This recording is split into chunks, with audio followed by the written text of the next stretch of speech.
Tom Cruise stood at the edge of the local park's model airplane field, squinting against the California sun. His fingers twitched restlessly on the radio controller in his hands, a far cry from the flight stick of an F-14 Tomcat.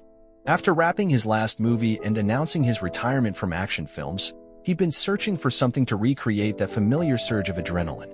When his agent suggested model airplane competitions as a relaxing hobby, Tom had laughed. Now, 3 months later, he wasn't laughing anymore. "Remember, Mr. Cruise, this is a precision sport," said Harold McKinnon, president of the San Fernando Valley Model Aircraft Society and Tom's reluctant mentor. The elderly man adjusted his thick glasses and gestured at Tom's latest acquisition, a sleek, electric-powered aerobatic plane that cost more than some used cars. "You can't just zoom around like you're filming another sequel. The judges are looking for control, finesse, and adherence to the prescribed maneuvers." Tom flashed his signature grin, the one that had graced 1,000 movie posters. "How hard can it be, Harold? I've flown with the Blue Angels. I've piloted helicopters through canyons. I did my own stunts in L." Yes, we've all seen the movies," Harold interrupted, waving his hand dismissively. "But this isn't Hollywood. That controller in your hands? It's not responding to a computer-generated image or a full-scale aircraft. It's connecting to a 15-pound piece of machinery that responds to every microscopic movement of your thumbs. One wrong twitch and the high-pitched whine of Tom's aircraft cut through the air as he powered up, unable to contain his excitement any longer. "Watch this," he called out, pushing the throttle forward. The plane shot down the runway, lifting gracefully into the clear blue sky. Tom's face lit up with that familiar rush of adrenaline as he guided the aircraft higher. A small crowd had gathered. They always did when Tom Cruise showed up at the airfield. Many were holding up phones, recording what they probably hoped would be another legendary Tom Cruise moment. Harold covered his eyes with one hand, muttering something that sounded suspiciously like a prayer. Tom's confidence grew with each passing second. The little plane responded beautifully to his inputs, climbing and banking through the air. "See, Harold? It's all about instinct." He banked the aircraft sharply, beginning what he imagined would be a perfect barrel roll. That's when everything went wrong. The plane didn't roll smoothly like the F-14s he was used to. Instead, it wobbled violently, its orientation suddenly confusing as Tom lost track of which way was up. His stomach lurched as the aircraft entered what Harold would later describe as the sloppiest snap roll I've ever witnessed. "Pull up. No, push down. Your other down," Harold shouted, his calm instructor demeanor evaporating. "Level the wings. The other wings." The crowd gasped collectively as the plane spiraled toward the ground. Tom's hands froze on the controls, his movie star confidence deserting him in an instant. This wasn't like the movies. There was no director to yell, "Cut," no safety nets, no second takes. The impact, when it came, was spectacular. The expensive model disappeared into a dense patch of bushes with a sound like angry bees being fed into a wood chipper. A small puff of dust marked its final resting place. Silence fell over the airfield. Tom stood motionless, still holding the controller in a death grip, his famous smile nowhere to be seen. In the distance, a crow cawed mockingly. Harold sighed heavily, placing a sympathetic hand on Tom's shoulder. "Well, Mr. Cruise, congratulations. You've just learned the first rule of model aviation. What goes up must come down. Sometimes more quickly than intended." Tom stared at the bushes where several $1,000s worth of aircraft lay in pieces. But instead of discouragement, a familiar glint appeared in his eyes, the same look he'd had before performing his own stunts, the same determination that had driven him to learn to fly helicopters and hold his breath for 6 minutes underwater. "Harold," he said, his movie star grin slowly returning, "I'm going to need another plane. And this time, I want you to teach me everything. Not just the basics, everything. Because in 3 months, I'm entering the National Model Aircraft Championships." Harold's jaw dropped. "The Nats? But Mr. Cruise, that's the most prestigious competition in the country.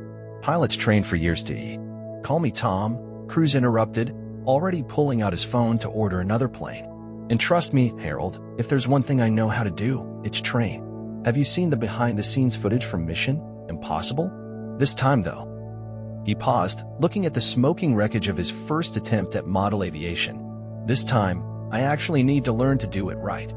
Harold removed his glasses, polishing them nervously with his handkerchief. The Nationals are no movie stunt, to Mr. Cruise. The competition includes technical precision sequences, freestyle aerobatics, and... Perfect. Tom's enthusiasm was undimmed. "We'll start tomorrow, Dawn Patrol. I'll bring coffee."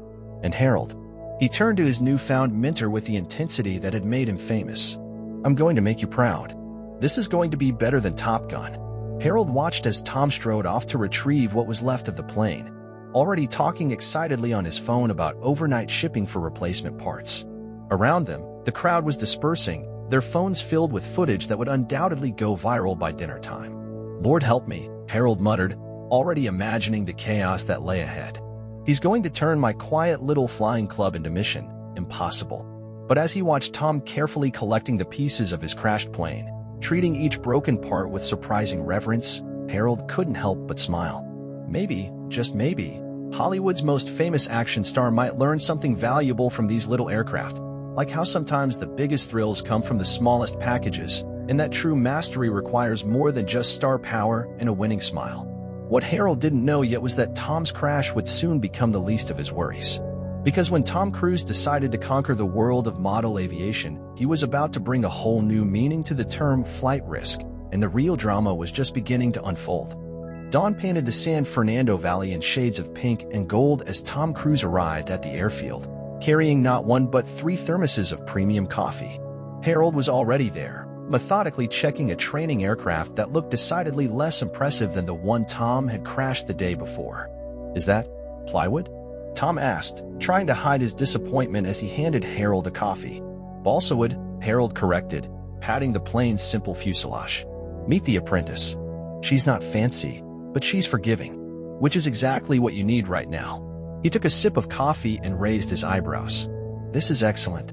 Private reserve from Guatemala, Tom said absently, circling the trainer aircraft. Shouldn't we start with something more advanced? Maybe with dual engines? Or thrust vectoring? Harold nearly choked on his coffee. Mr. Cruise. Tom, this isn't like learning to fly helicopters. With RC planes, your perspective is completely different. You're not in the cockpit, you're on the ground looking up. Your left is not the plane's left.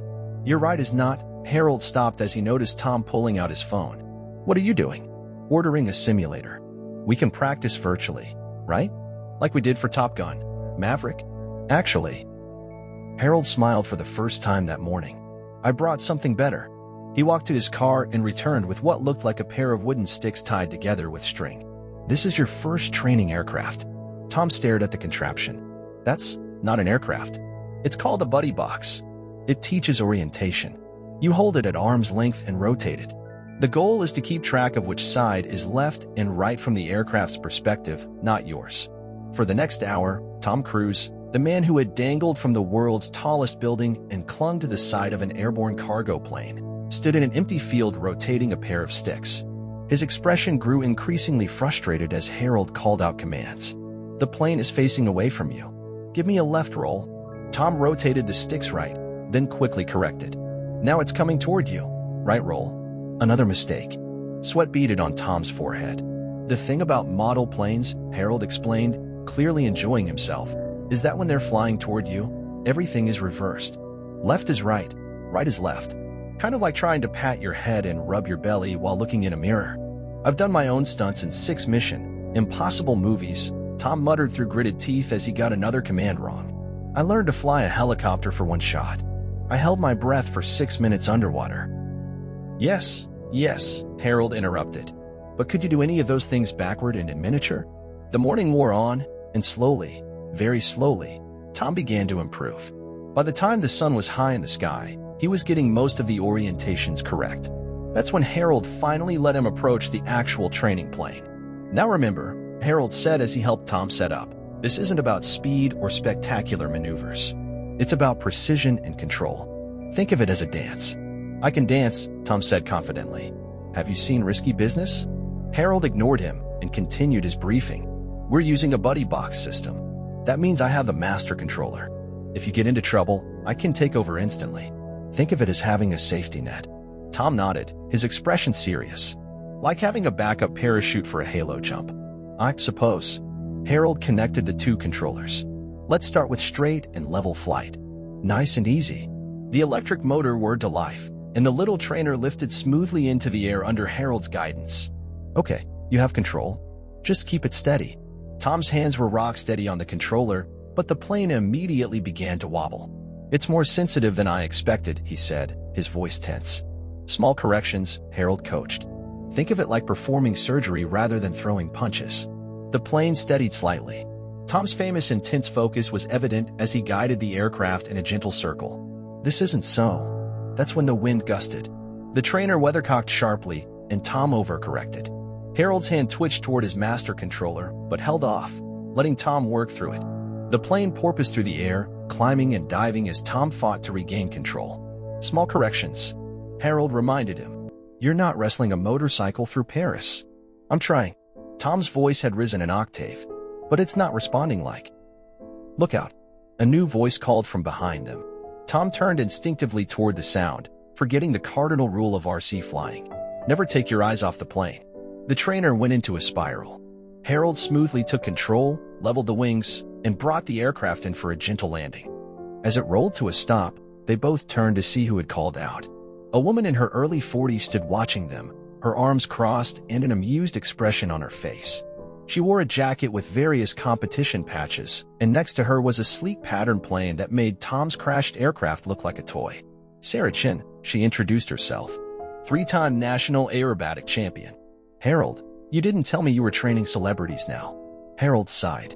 "Sarah, I thought you were in Singapore preparing for the International Masters." "Got back early. Heard rumors that Tom Cruise was making a spectacle of himself at our little field." She smiled, but there was an edge to it. The videos of yesterday's crash were very entertaining. Tom stepped forward, extending his hand with his trademark charm. "Always nice to meet a fellow pilot." Sarah raised an eyebrow. "Fellow pilot?" "Mr. Cruise, with all due respect, crashing an expensive toy doesn't make you a pilot. Not in our world." She turned to Harold. "You know he's just doing this for publicity, right? Probably research for a movie." "Actually," Tom said, his smile unwavering but his eyes intensifying, "I'm planning to compete in the Nationals." Sarah's laugh was sharp. "The Nationals? In 3 months? That's adorable." She picked up her plane. "Harold, when you're done babysitting, I could use your eyes on my new freestyle routine. I've added some combinations that would make your Hollywood friend here airsick just watching." As she walked away, Tom watched her with the same expression he usually reserved for Mission Impossible villains. "Harold," he said quietly, "I need you to teach me everything she just did, but better." Harold looked between his departing champion student and his new celebrity pupil, suddenly feeling like he was standing in the middle of a brewing storm. "Tom," he said carefully, "maybe we should master straight and level flight first?" But Tom was already pulling out his phone, typing rapidly. "I'm ordering 3 more training planes. We'll need backups. And I'm blocking off the next 3 months for daily practice. Morning and evening sessions." He looked up, and Harold recognized the dangerous glint in his eyes. "Sarah Chin thinks this is just for publicity? Fine. Let's give her something to film."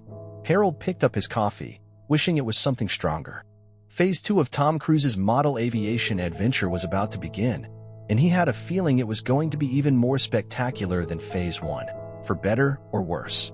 What Harold didn't realize was that Sarah Chin's appearance would set in motion a chain of events that would make Tom's initial crash look like a minor subplot. Because Tom Cruise didn't just want to learn to fly RC planes anymore. He wanted to prove something.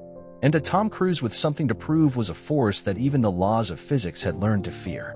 2 months into his training, Tom Cruise had developed a routine that would have impressed even his most demanding movie directors. He arrived at the airfield before sunrise, thermoses of exotic coffee in hand, and didn't leave until the light was too dim to fly safely. Harold had never seen anything quite like it. "Your dedication is intense," Harold commented one morning as they unpacked the day's aircraft. Tom now had a fleet of 6 planes, each specialized for different aspects of competition flying. "Intensity is everything," Tom replied, checking the battery connections on his new aerobatic craft. "Did I ever tell you about the time I learned to hold my breath for 6? Yes. The underwater scene," Harold interrupted, having heard the story at least 12 times. "But you've got to admit, you're making progress." It was true. Tom had moved far beyond the basics of keeping a plane in the air. His crashes, while still spectacular when they happened, had become rare enough that the local news had stopped sending cameras to the field. He could now perform basic aerobatic maneuvers with something approaching competence, though Sarah Chin's occasional appearances still had a way of rattling him. "Speaking of progress," Tom said, glancing at his watch, "shouldn't she be here by now?" As if on cue, the distinctive sound of a high-performance model aircraft engine cut through the morning air. Sarah Chin's latest competition plane screamed across the field, performing a series of linked maneuvers that seemed to defy physics. Tom watched intently, his jaws set in concentration. "That's the sequence I've been working on," he said. The triple snap roll into a knife-edge spin. Harold winced. "Maybe we should stick to the competition mandatory figures for now? The judges at the Nationals will be expecting more than the basics," Tom finished. "I didn't become who I am by playing it safe, Harold." He picked up his controller, his expression set in what Harold had come to recognize as his mission impossible face. Sarah landed her plane and walked past them, offering her usual mix of professional courtesy and subtle disdain. "Nice morning for practice," she called out. "Try not to leave too many pieces in the trees today, Mr. Cruz." Tom's grip tightened on his controller. "Watch this," he muttered, starting his pre-flight checks with military precision. The takeoff was perfect. Tom had mastered those early on, insisting on practicing them hundreds of times until he could put a plane in the air as smoothly as any veteran pilot. The climb out was equally precise, taking the aircraft to competition height with textbook accuracy. "Remember," Harold called out, smooth and controlled. "This isn't about." Tom had already pushed the plane into its first maneuver. The aircraft sliced through the air, rolling with increasing speed before transitioning into a knife-edge position. Even Sarah paused her own preparations to watch. "Not bad," she admitted quietly to Harold. "He's actually learning." The knife-edge spin began perfectly. Too perfectly. Tom's confidence surged, and he decided to add his own flourish to the sequence, a rapid transition to inverted flight followed by a descending spiral. "Tom, no." Harold's warning came too late. The plane's orientation suddenly became confused in the complex maneuver. Tom's hands froze for a crucial split second as he tried to determine which way was up. The aircraft wobbled, then entered an uncontrolled tumble. But this time, something was different. Instead of panicking, Tom's expression became intensely focused. His hands moved with deliberate precision on the controls, working through the recovery step by step. "Pull up," Harold called out. "Trust me," Tom replied through gritted teeth. The plane continued to tumble, but now there was a pattern to its descent. Tom was using the momentum of the tumble itself, bleeding off energy while gradually regaining control. Sarah stepped forward, her professional detachment slipping. "He's not going to." The plane suddenly snapped level, converting its descent into forward speed. Tom guided it through a perfect loop, the same basic maneuver he'd struggled with for weeks, before bringing it in for a landing so gentle it could have been computer-controlled. Silence fell over the field. Even the birds seemed to pause their morning songs. Tom set down his controller and turned to Sarah with his movie star smile. "How's that for leaving pieces in the trees?" Before she could respond, a slow clap echoed across the field. They turned to see a man in an expensive suit walking toward them, flanked by what were obviously television producers. "Tom, baby," the man called out. "That was incredible! Perfect for the opening sequence." Tom's smile faltered. "Jerry? What are you doing here?" Jerry, who turned out to be Tom's agent, wrapped an arm around his shoulder. "Making movie magic. Picture this. Top Gun. Ground Control, the story of a hotshot fighter pilot who discovers the real challenge isn't in the cockpit, it's on the ground. We've been filming your progress for weeks. The crash footage alone is worth millions in marketing." The color drained from Tom's face. Sarah's expression darkened like an approaching storm. Harold looked between them all, suddenly understanding why the local news cameras had been so persistent. "Jerry," Tom said quietly, dangerously, "we need to talk." But the damage was done. Sarah was already walking away, her disappointment radiating like a physical force. "I knew it," she called back. "Just another Hollywood stunt." Tom shrugged off his agent's arm. "You don't understand what you've done," he said. "This isn't about making movies. This is about proving something?" Sarah turned back, her voice sharp. "About showing everyone that Tom Cruise can master anything he sets his mind to? It's always about the show with you people." "Sarah, wait." Tom called after her, but she was already getting into her car. The sound of her tires on gravel seemed to punctuate her exit. Jerry, completely misreading the situation, beamed. "See? Drama. Conflict. Romance? We could work that angle if you're interested."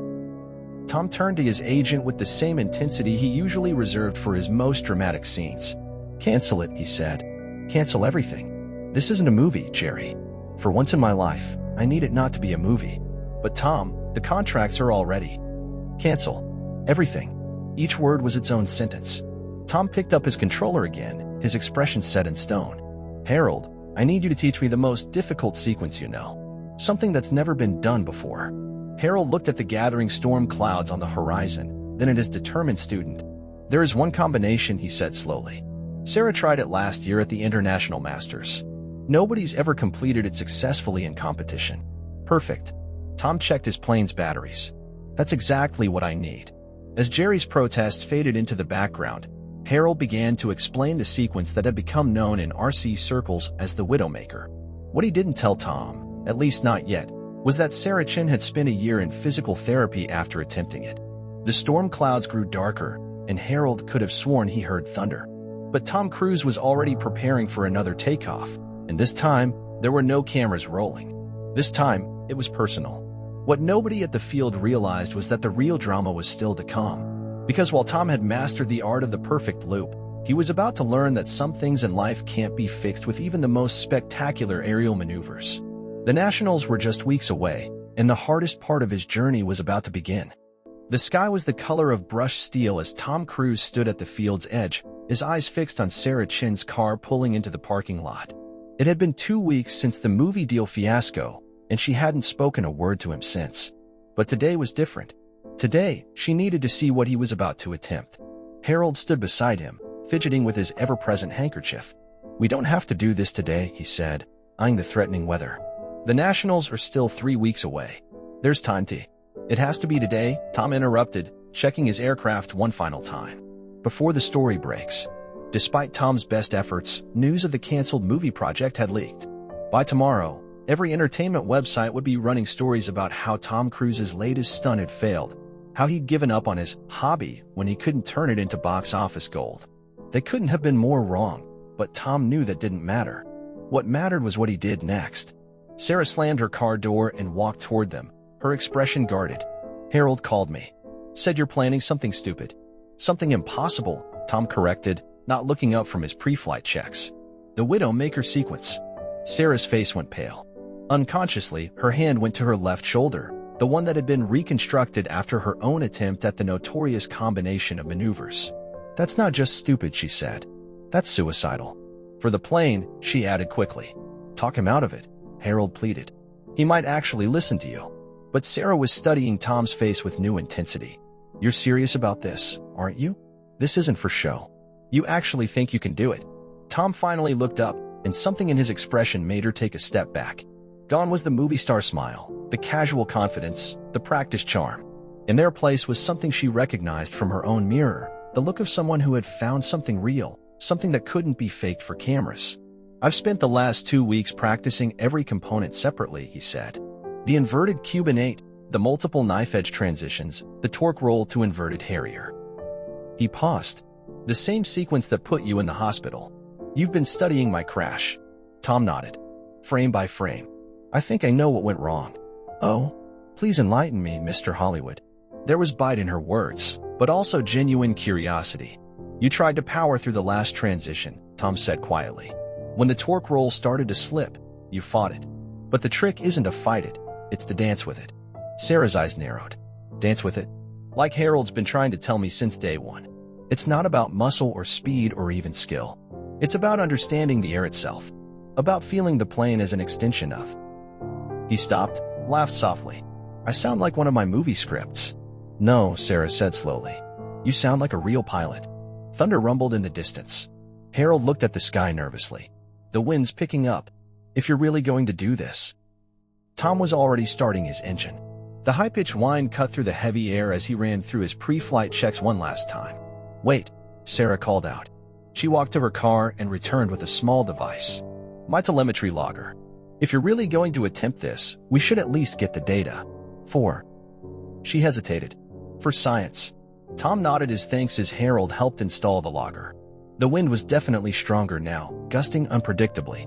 Perfect conditions for what he was about to attempt, because if he could do it now, he could do it anywhere. The takeoff was flawless, as always. Tom guided the aircraft to altitude with the precision that had become his trademark over the past months. A small crowd had gathered. There were always watchers at the field these days, but for once, no one had their phones out. Something in the atmosphere told them this wasn't for show. "Starting the sequence," Tom announced, his voice steady. The plane banked sharply, gathering speed. Sarah found herself holding her breath. Harold couldn't even watch, his eyes fixed on his telemetry screen. The first part of the sequence was textbook perfect, the inverted Cuban 8 flowing smoothly into the knife-edge transitions. The plane danced through the air, every movement precise, controlled, yet somehow organic. "Energy's good," Harold called out. "Wind shear at 400 feet." Tom's hands moved minutely on the controls, compensating for the gusts. The plane entered the torque roll, its form blurring as it rotated on its own axis. "This is where I lost it," Sarah whispered. The roll began to slip, just as it had in her attempt. But instead of fighting it, Tom did something entirely unexpected. He let the slip develop, using its momentum to transition into a maneuver that shouldn't have been possible. "That's not the Widowmaker sequence," Sarah gasped. "That's something new," Harold finished, his eyes wide. The plane wasn't just flying anymore. It was performing aerial poetry. Each movement flowed into the next in ways that denied conventional aerodynamics. Tom's face was a mask of concentration, his hands moving with microscopic precision. And then it happened. A massive gust of wind caught the aircraft at precisely the wrong moment. The plane wobbled, its trajectory disrupted. Sarah's hand went to her mouth. Harold reached for his master controller, forgetting they weren't using the buddy box system. But Tom didn't panic, didn't fight it. Instead, he did the one thing no one expected. He laughed. The plane wrapped the wind into its dance, using the disruption to power an entirely new set of maneuvers. What should have been disaster became artwork. The sequence that had never been completed in competition became something else entirely, something that had never been seen before. When the plane finally landed, touching down as gently as a leaf, there was total silence at the field. Even the thunder seemed to have paused in appreciation. Tom set down his controller and let out a long breath. "Well," he said to no one in particular, "that wasn't so hard." Sarah was the first to move. She walked up to Tom, her expression unreadable. For a moment, they just looked at each other. Then she held out her hand. "Tomorrow morning, 5 a.m., she said. "We've got 3 weeks until the Nationals, and what you just did, that wasn't even legal under current competition rules." A smile tugged at her lips. "We're going to have to invent some new ones." Tom shook her hand, his movie star grin finally returning. "Harold," he called out, "we're going to need more coffee." Harold looked between his two star pupils, then at the gathering storm clouds, and finally at his telemetry readings, which were already rewriting the books on what was possible with a model aircraft. "I'm going to need something stronger than coffee," he muttered, but he was smiling as he said it. What none of them realized was that their greatest challenge still lay ahead. Because while Tom Cruise had just rewritten the rules of aerobatic model flying, the Nationals would demand more than just spectacular flying. They would demand something that neither Hollywood stunts nor perfect maneuvers could provide, and Tom had less than 3 weeks to figure out what that was. The storm finally broke, rain hammering the field, but nobody moved. They stood there, 3 unlikely friends, watching the weather and dreaming of what came next. The real show, they all knew, was about to begin. The morning of the National Model Aircraft Championships dawned clear and cold. Tom Cruise stood at the edge of the competition field, watching the sun rise over the gathered crowd. In 3 months, he'd gone from Hollywood action star to serious contender in the world of competitive RC flying. But today would determine if that journey meant anything at all. "Nervous?" Sarah asked, appearing beside him with their now traditional thermoses of exotic coffee. "I don't get nervous," Tom replied automatically, then caught himself. "Actually, yes. Yes, I am." She smiled. "Good. You should be. The competition sequence they announced this morning? It's brutal. I saw it." Tom took a sip of coffee. "The technical requirements alone are pushing the boundaries of what's possible. Add in the freestyle portion." "Speaking of which," Harold interrupted, hurrying over with a tablet displaying the latest weather data, "we need to talk about your freestyle routine." Over the past 3 weeks, Tom, Sarah, and Harold had worked to refine the revolutionary sequence that had been dubbed the cruise control by the RC community. Videos of his practice sessions had gone viral, not for his celebrity status, but for the pure artistry of the flying. The sequence had already changed what aerobatic judges thought was possible. "The wind patterns are shifting," Harold continued. "If you try the cruise control in these conditions—" "I'm not going to," Tom interrupted. Both Sarah and Harold stared at him. "But that's your signature move," Sarah protested. "The one we spent weeks perfecting. The one that's never been done in competition." Tom shook his head. "It's not about showing off anymore. I learned that the hard way." He looked out at the competition field, where other pilots were beginning their preparations. This isn't Mission Impossible. It's not about doing the most spectacular thing possible. It's about what? Harold asked softly. Before Tom could answer, a commotion near the registration tent caught their attention. A group of children from the Young Aviators program were gathered around one of the junior competitors, a girl of about 12 who was fighting back tears as she held the remains of her aircraft. Without hesitation, Tom walked over, Harold and Sarah following curiously. "What happened?" Tom asked, kneeling beside the girl. She looked up, her eyes widening as she recognized him. "Control linkage failed during the last practice flight," she sniffled. "My backup plane is at home, 4 hours away. I've been practicing all year for this and now." Tom examined the damaged aircraft. "Harold," he called out, "do you still have that trainer we started with? The one made of balsa wood?" Harold nodded slowly, beginning to understand. "Would you mind if we borrowed it?" Tom asked the girl. "It's not as fancy as your competition plane, but it's rock solid. With a few adjustments, we could have it ready for the junior division." The girl's eyes lit up. "Really? But don't you need it for practice?" Tom smiled. Not his Hollywood smile, but something more genuine. "I think I've finally learned that some things are more important than practice." For the next hour, Tom, Sarah, and Harold worked with the girl, adjusting the trainer's settings and helping her get comfortable with its characteristics. By the time the junior division competition began, she was ready. "You're going to miss the technical briefing for the senior division," Sarah warned Tom as they watched the girl take off for her first competition flight. "Some things are worth being late for," Tom replied. The girl's routine wasn't spectacular. There were no groundbreaking maneuvers or death-defying stunts.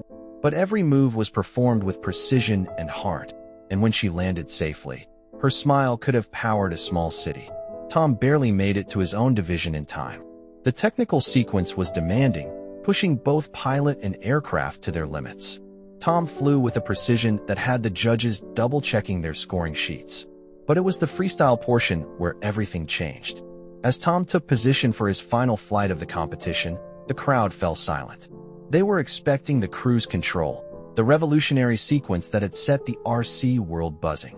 Instead, Tom began something entirely different. The routine started simply, basic maneuvers performed with exquisite precision. But there was something more to it, something that had the judges leaning forward in their seats. Every move flowed naturally into the next, telling a story through flight. It wasn't about spectacle or pushing boundaries. It was about the pure joy of flying. In the crowd, a young girl with a borrowed trainer plane watched in awe as Tom's aircraft danced through the sky. Harold and Sarah stood beside her, understanding dawning on their faces as they recognized elements of basic training maneuvers woven into something beautiful and new. When Tom landed, there was a moment of complete silence before the applause began. The judges' scores, when they came, were almost an afterthought. Tom had done something more important than win a competition.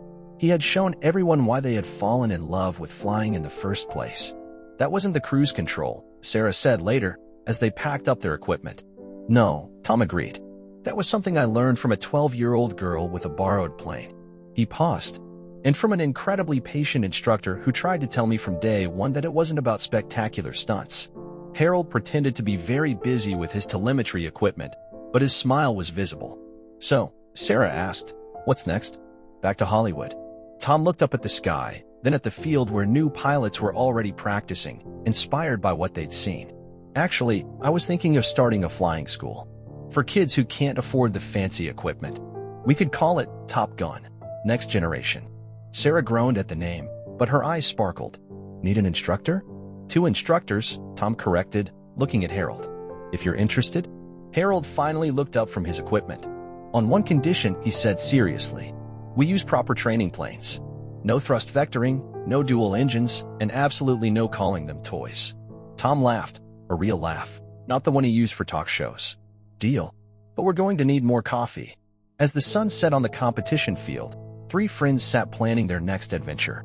Above them, a young girl with a borrowed trainer plane practiced her loops and rolls, each one a little better than the last. And somewhere in the gathering darkness, the spirit of aviation itself smiled, knowing that sometimes the greatest stunts aren't the ones that make the movies, they're the ones that change life. Tell us in the comments what part of this story impressed you the most. If you liked it, please like, subscribe, and ring the bell so you don't miss the next videos. See you in the world of incredible events.